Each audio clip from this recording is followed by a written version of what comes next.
პროკურატურამ დიდი და განსაკუთრებით დიდი ოდენობით ნარკოტიკული საშუალების უკანონო შეძენა, შენახვის, რეალიზაციის ხელშეწყობის, ნარკოტიკული საშუალების შემცველი მცენარის უკანონო დათესვის, მოყვანის და კულტივირების, ასევე განსაკუთრებით დიდი ოდენობით ნარკოტიკული საშუალების საქართველოში უკანონო ჩემოტანის ფაქტებზე 7 პირს, მათ შორის უცხო ქვეყნის მოქალაქეებს ბრალდება წარუდგინა.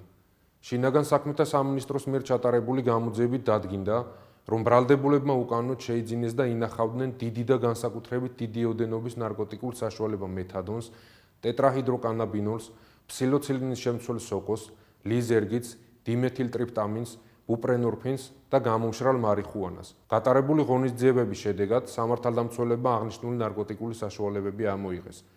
დაკავებულებს ბრალდება წინასწარი შეთანხმებით ჯგუფის მიერ დიდი და განსაკუთრებით დიდი ოდენობით ნარკოტიკული საშუალების უკანონო შეძენა, შენახვის, მარიხუანას და განსაკუთრებით დიდი ოდენობით მეთადონის უკანონო რეალიზაციის ხელშეწყობის, ჯგუფურად ჩადენილი განსაკუთრებით დიდი ოდენობით ნარკოტიკული საშუალების საქართველოში უკანონო ჩემოტანის ფაქტებზე წარედგინათ, რაც სასჯელის სახედ და ზომად 20 წლამდე ან უადო თავისუფლების აღკვეთას ითვალისწინებს.